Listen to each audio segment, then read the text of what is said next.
Hola, ¿qué tal? ¿Cómo están? Muy buenas tardes. Nuevamente nos volvemos a reencontrar luego de un mes, enero, en el que estuvimos un poquito de vacaciones y nos volvemos a encontrar aquí en Pensar Educación rumbo al 2036. Un esfuerzo del Consejo Nacional de Educación con apoyo de la Derrama Magisterial y de Salgalú Televisión para llevarles a ustedes un programa, un espacio que busca voces, que busca miradas, que busca que discutamos el tema de la educación y miremos hacia el 2036. Este es un esfuerzo del Consejo Nacional de Educación y de este proyecto educativo nacional en construcción con esa mirada de largo aliento. Muchas gracias por acompañarnos, por seguirnos, por estar en el fanpage, por ejemplo, del Consejo Nacional de Educación. Estamos en este momento en vivo, ahí está la dirección, ahí la pueden ver. Y también, por supuesto, a través de las redes de Salgalú Televisión, donde también pueden seguir ustedes el programa todos los días martes. Hoy día retomamos la comunicación y retomamos el programa. Ahí está la dirección justamente de Salgalú Televisión. Hoy vamos a hablar del uso de las TICs en los aprendizajes. La tecnología de la información y de la comunicación nos obliga, en la medida en que esto ya casi toma todo en nuestra vida diaria, a incorporarlo también en el mundo de la educación, pero no es tan sencillo. Hay complejidades, hay problemas, hay muchas aristas además, sobre todo en el tema de la inequidad y la posibilidad de acceso a las tecnologías de información. Por supuesto que ustedes son parte de este programa, así que escríbanos, comenten. Están abiertas todas las redes que tenemos a su disposición para poder comunicarnos en esta media hora de programa. Muy bien, para comenzar, el equipo del Consejo Nacional de Educación, el equipo de comunicaciones, ha preparado un informe que nos va a servir de materia prima, de insumo para la conversación que luego vamos a tener con una especialista sobre el tema de las TICs. Así que, sin más demora, adelante con las imágenes.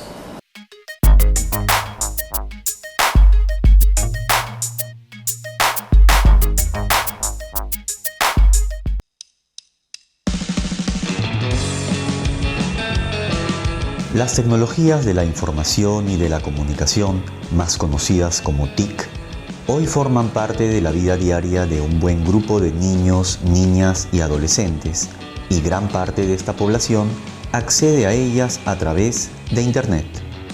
Las TIC no se limitan únicamente al uso de software, computadoras o tablet para la consulta en aula, sino que también intervienen en la mejora de otros procesos de aprendizaje a través de herramientas y dispositivos. Las TIC generalmente se utilizan como si fueran recursos pedagógicos, didácticos, o sea, mayor cantidad de información, entonces se utilizan un sitio web o, por ejemplo, un archivo que abren, etcétera, ¿no? Pero esa forma de trabajar las TIC es limitada y además le pone, digamos, dificultades al profesor, porque el profesor dice, bueno, hay tanta avalancha de archivos, de documentos, de información, que yo no sé cuáles son los que debo utilizar o cuáles no debo utilizar. Entonces, lo que desde mi punto de vista habría que trabajar es a través de estrategias. Una estrategia es un procedimiento para desarrollar procesos de información y comunicación, ¿no?, que utilicen las cualidades o las características de las TIC. Por ejemplo, les doy un ejemplo, ¿no? Lo que se llama la estrategia de mapeo de información. Mapear información es conectar diferentes fuentes de información y organizarlas. Ese mapeo yo lo puedo hacer de diferentes maneras, pero hay un solo procedimiento para hacerlo. Ahora, lo puedo hacer con Internet, lo puedo hacer sin Internet, lo puedo hacer con los archivos que tengo, lo puedo hacer con libros incluso, ¿no? Entonces, el profesor aprende estrategias y utiliza los recursos que tiene, ¿no? En vez de buscar el recurso que le han recomendado, que a lo mejor no lo tiene. Entonces, el trabajo en el aula es a través de estrategias. Ese es el punto, ¿no? El problema asociado a las TIC es la brecha que se estaría produciendo entre grupos de niños, niñas y adolescentes. Ello no solo por el limitado acceso a los recursos tecnológicos, sino también por la reducida posibilidad que tendrían para expresarse a través de las comunidades virtuales. En la sociedad todos queremos expresar nuestras ideas, nuestros pensamientos, ¿no? Y quisiéramos encontrar diferentes formas de hacerlo. Las tecnologías de información y comunicación potencian eso. Entonces, en una sociedad rural, por ejemplo, en una zona rural, en una zona muy alejada, ¿no? Ellos también quieren darse a conocer, no solamente simplemente recibir, sino también aportar. ¿Y cómo pueden aportar si no tienen estos elementos? Y ese sería, en este caso, lo que llamamos la falta de oportunidad para poder brindar esas posibilidades, ¿no? El aprovechamiento adecuado de las tecnologías de la información y de la comunicación favorece los aprendizajes, en la medida en que posibilita la creación de nuevas oportunidades y experiencias de acceso al conocimiento y la interrelación con otras realidades y personas. Bueno, la inclusión de las TICs tiene varios beneficios. Yo diría que uno de los principales es la democratización del acceso a la educación de calidad, ¿no? Hay varias plataformas en general en Internet, algunas abiertas, como es el caso de Khan Academy, sin ningún costo, que permiten que los estudiantes accedan a recursos educativos que tal vez no tendrían acceso, ¿no?, si no fuera por las TICs. Decía el caso de Khan Academy porque nosotros en el 2007 la organización decide crear la plataforma justamente con el fin de brindar una educación gratuita y de calidad a cualquier persona y en cualquier lugar, ¿no? Entonces ese me parece que es uno de los principales beneficios. Luego las TICs también, hoy la mayoría de estudiantes, jóvenes y chicos lo usan para temas más de juegos, ¿no?, o redes sociales. Y es cada vez más un tema que podría ser incorporado también en la educación, ¿no? Las plataformas hoy son gamificadas, tienen una serie de puntajes y ayuda también al estudiante a sentirse un poco más involucrado y a sentir ese gusto por seguir aprendiendo. El tercer beneficio que te diría es que las TICs son adaptativas, ¿no? El estudiante en un entorno tradicional está acostumbrado a aprender de una forma un poco más estandarizada, ¿no?, como todos por igual, ¿no? A veces que algunos hemos sufrido cuando no entendíamos un tema, pero la clase igual seguía avanzando porque el libro te decía que tenías que seguir avanzando. Las TIC sí te permiten adaptar el ritmo del aprendizaje y que vayas avanzando a tu ritmo, ¿no? Además, el maestro tiene herramientas para poder ver el progreso de cada uno de los estudiantes y eso es algo bastante positivo. No hay duda de que las TIC son herramientas y dispositivos necesarios para los aprendizajes y deben ser aprovechadas y valoradas como un apoyo para los profesores y no como un sustituto de estos en el aula.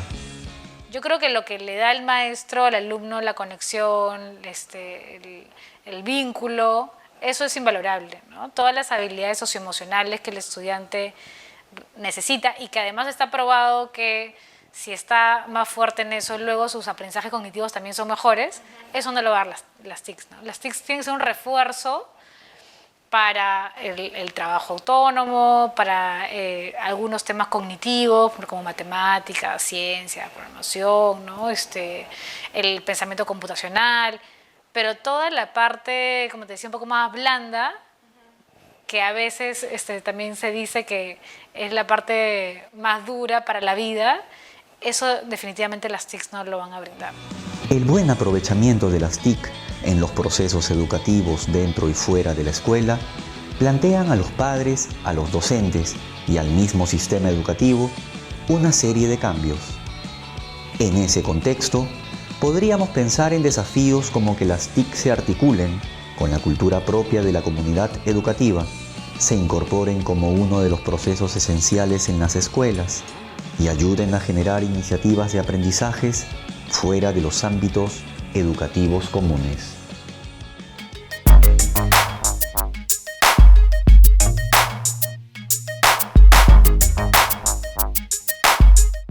Bueno, está claro que las TICs nos proponen retos y cambios. ¿Cómo enfrentarlos? ¿Cómo poder resolver justamente esa brecha de inequidad o de acceso, ¿no es cierto?, a las tecnologías de la información? Bueno, quiero presentarles a nuestra invitada, con quien vamos a conversar en un ratito después de la pausa. Ella es Inés Evaristo. Inés es psicóloga educacional, es especialista en el diseño y evaluación de programas educativos con tecnologías interactivas. Tiene una experiencia enorme en estos temas y con ella vamos a conversar aquí en Pensar Educación rumbo al 2036 después de la pausa. Quédense con nosotros, esto es Pensar Educación.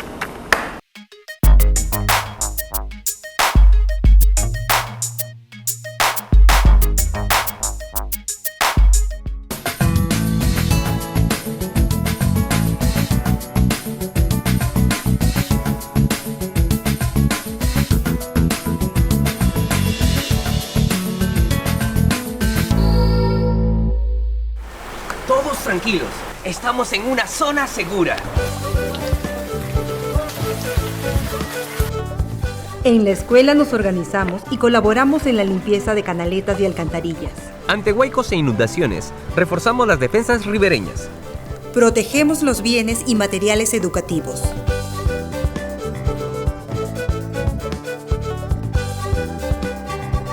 Y cuidamos a nuestros estudiantes ante cualquier riesgo. Para una escuela segura, siempre debemos de estar prevenidos. Prevención en acción. Ministerio de Educación. Gobierno del Perú. El Perú primero.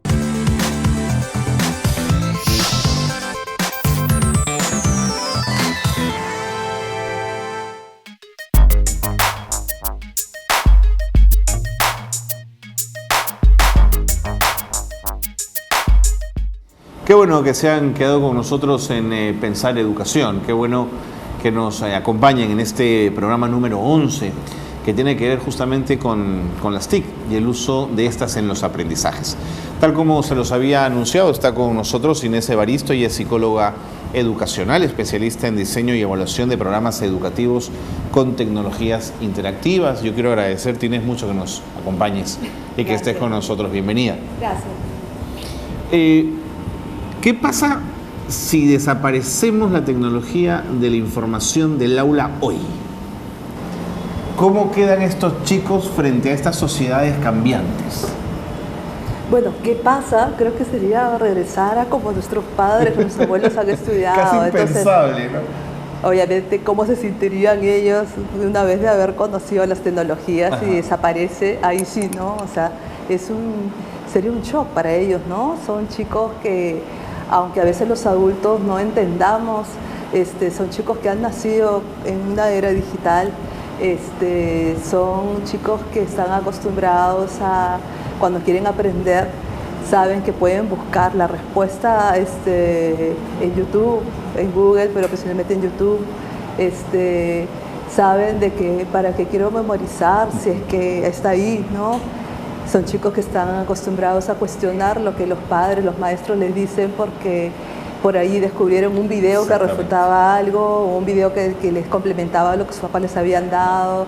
Entonces, si bien es algo que no va a ocurrir, porque las tecnologías difícilmente van a desaparecer, al contrario, ¿no? Es una tendencia de avance. Definitivamente es parte, ¿no? Es como que parte de su estilo de vida, de su modo de ser, ¿no? O sea, como para nosotros en un momento fue la televisión, como fue los periódicos, ¿no? Por eso te planteaba la pregunta, es decir, tenemos que entender que estamos ante una generación de chicos y de chicas absolutamente diferente a la que éramos nosotros o a las anteriores, con otros retos.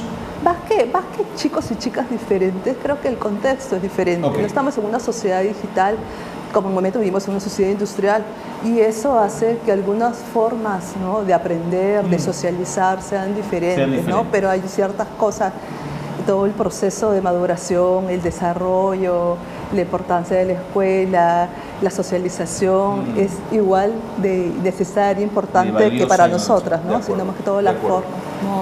¿Qué hace entonces un maestro que no es de esa generación digital, digamos, para entrar en aula preparado? ¿Cómo hace para tener las herramientas suficientes para dominar ese escenario, Inés? Ya, hablando de los profesores, creo que el primer punto es reconocer realmente cuál es su nivel de habilidad, de comprensión, de competencia digital. Okay, ¿no? Un autoconocimiento de dónde está. Sí, para empezar, ¿no? O sea, yo creo de que de repente mi punto fuerte está el de manejo de programas ofimática, de manejo de recursos, pero no me encuentro muy cómodo de repente comunicándome digitalmente, o me gusta mucho buscar información, organizar, pero no necesariamente soy un productor de información. De acuerdo. Una vez que el profesor primero identifique qué es lo que están esperando de mí dentro del sector de educación, para plasmarlo con mis alumnos, yo voy a poder saber qué es lo que tengo que trabajar, qué es lo que tengo que esperar, porque generalmente el profesor dice, tienes que usar las tecnologías, ¿no? Estamos en una sociedad digital y hay que hacerlas, ¿no? Todos los salones ahorita tienen su dispositivo multimedia, así ¿no? es, A nivel más básico tienen multimedia, su computadora, los chicos ya tienen un conocimiento de los equipos, ya no hay un cuestionamiento de usar o no tecnologías, hay que usarlo. El tema es que tampoco les decimos a los maestros cómo esperamos que la usen, ¿no? O sea, qué implica realmente un aprovechamiento de las tecnologías, porque yo puedo usar mi pizarra interactiva en 3D para pasar las diapositivas, pero eso no es el fin. O sea, para que un profesor realmente pueda sacarle jugo a las tecnologías, el primer paso es un poco identificar qué es lo que yo necesito trabajar, pedir apoyo en eso, buscar apoyo en internet, con sus especialistas, con sus pero también priorizar de que la tecnología es una herramienta de apoyo, ¿ya? Parece un poco raro, ¿no? O sea, pero no es que tengo que hacerlo, sino primero qué tipo de aprendizaje quiero lograr, qué es lo que quiero lograr con los alumnos, y de ahí ver si realmente las tecnologías es la respuesta o no, porque puede ser. Pero tú sientes que eso no está claro hoy en los maestros, no lo saben. Yo creo que los maestros están presionados, están abiertos a usar tecnología. Creo que no hay profesor ahora que te diga, no, eso no puede haber un porcentaje mínimo. Pero el temor es, ¿y cómo lo hago? ¿No? Porque pueden haber muchos programas de capacitación, en 2 horas les muestran, usamos el Facebook, utilicemos el YouTube, hagamos videojuegos. El tema es que, y eso cómo lo plasmo dentro de mi sesión de aprendizaje, de curso de comunicación. Esto cómo lo plasmo para realmente desarrollar la competencia ciudadanía. Entonces, no es tan fácil como darle un montón de herramientas, sino un acompañamiento, ¿no? O sea, hay que acompañarle para realmente construir y diseñar sus clases integrando realmente tecnología con sentido, no solamente usarlo porque tienes que tomar nota en lugar de jugar con el laptop, ¿no? Yo quiero decirles que Inés está aquí con nosotros conversando de las TICs, pero también puede responder a sus preguntas y a sus inquietudes. Si ustedes quieren conversar con ella a través de las redes sociales, dejarle algún mensaje o hacerle alguna pregunta, recuerden que el Consejo Nacional de Educación y su fanpage están a disposición. También toda la plataforma de Salgalú Televisión, por supuesto, está allí. ¿Cómo enfoca la educación rural el tema de las TICs? ¿Cómo entra a tallar? Sobre todo en zonas que pueden ser muy pobres, o en zonas donde no llega internet, o en zonas donde la tecnología no está a la mano. ¿Cómo enfoca en la educación? Bueno, realmente las tecnologías, justo para las zonas, como tú dices, pobres, sin acceso, de repente muy lejanas, realmente pobres económicamente, pero son pobres, lejanas, aunque parezca difícil porque pueden ser costosas, pueden ser de una inversión, justo es una de las soluciones para poder darles acceso a la educación a estas zonas distantes donde, por ejemplo, la educación secundaria no llega porque no tenemos a todos los profesores. Podemos pensar en modelos de educación mixta, de alternancia, de distancia, de semipresencial o de apoyo con materiales autoinstructivos, con video, con YouTube, con internet. El gran reto realmente no es poner las computadoras, eso está.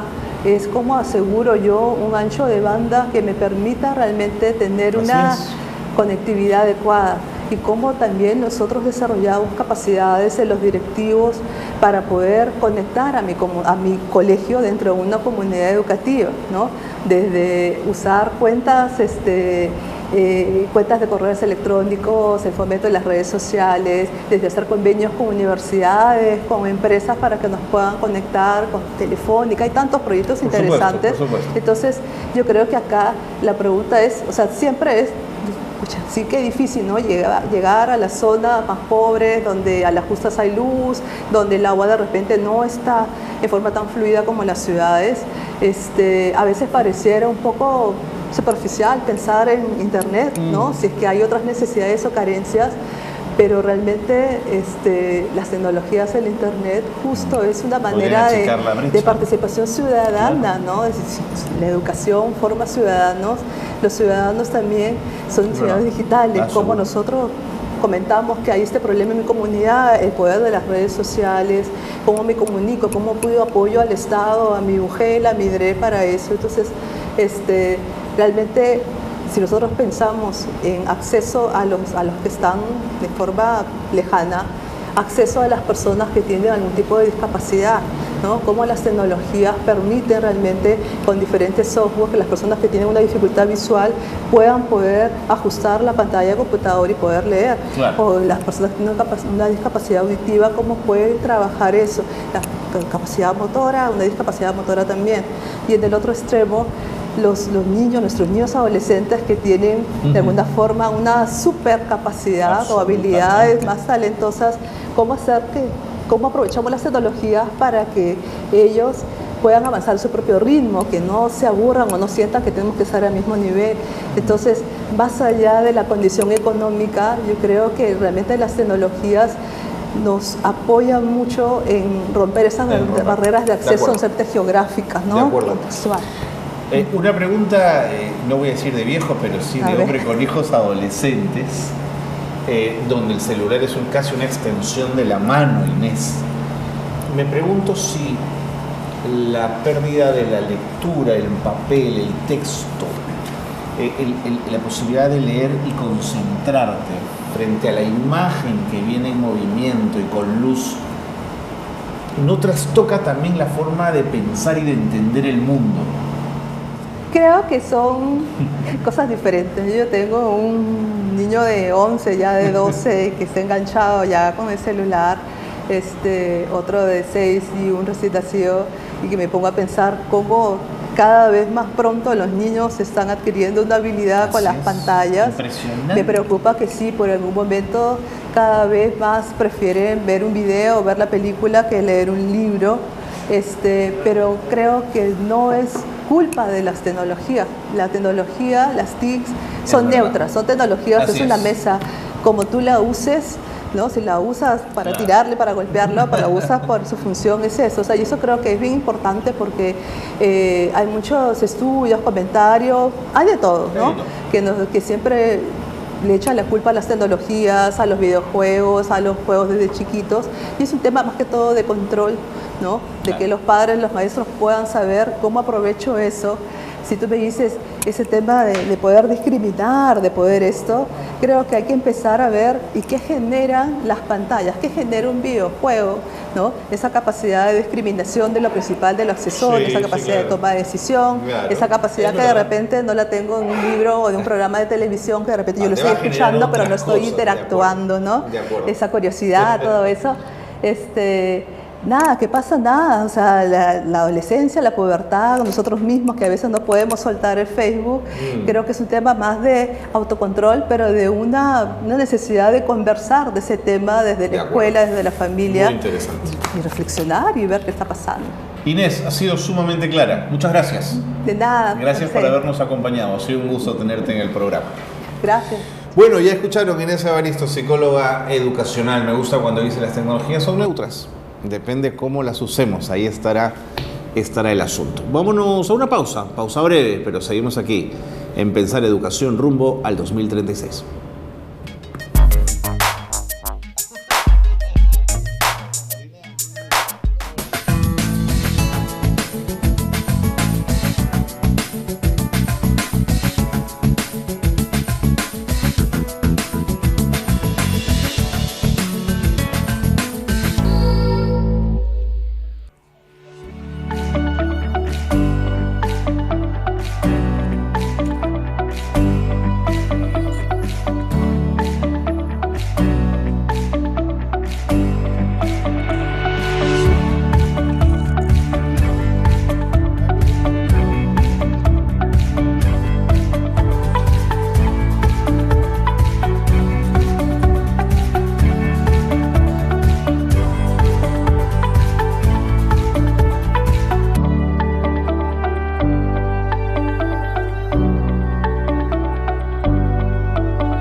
Educación rumbo al 2036 y uno de nuestros bloques en el programa es escuchar las voces de los consejeros del Consejo Nacional de Educación. Esta vez es del profesor Hugo Díaz, que tiene algo que decirnos. Adelante.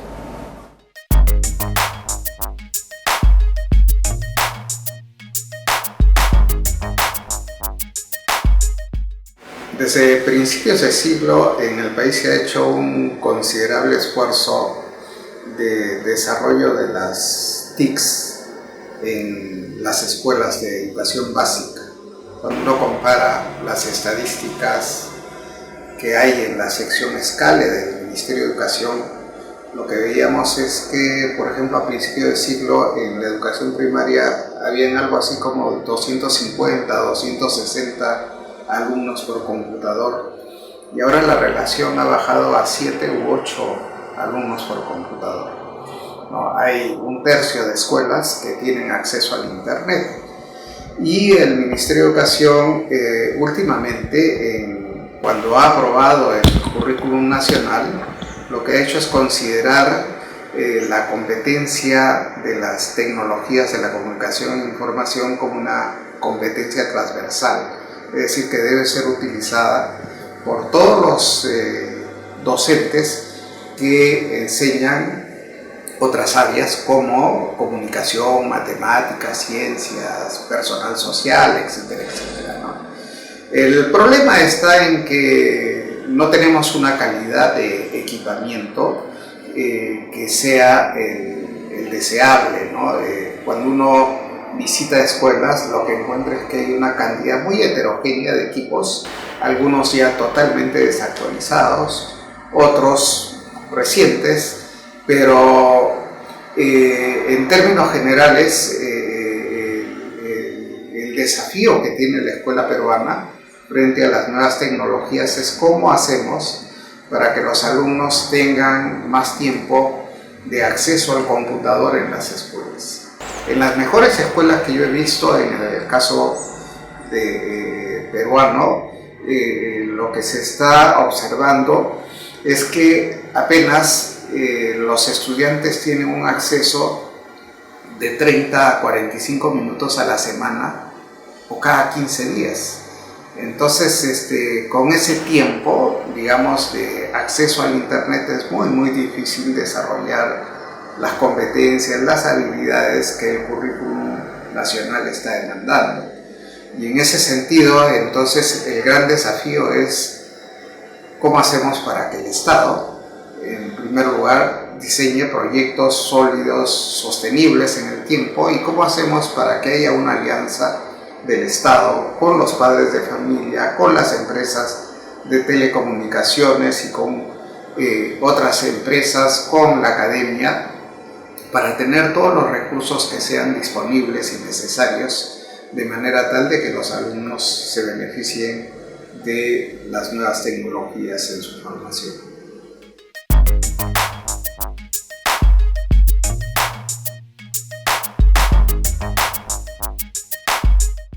Muchas gracias al profesor Hugo Díaz por esa reflexión. Estamos llegando ya al final del programa.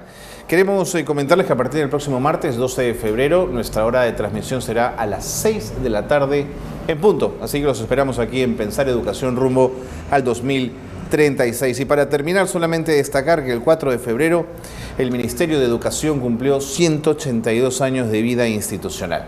El Consejo Nacional de Educación saluda al ente rector de la educación peruana y por supuesto que hacemos votos y nos sumamos a todos los esfuerzos necesarios para mejorar la educación en nuestro país. Gracias por habernos acompañado. Gracias por haber estado en Pensar Educación rumbo al 2036. Muy buenas tardes a todos.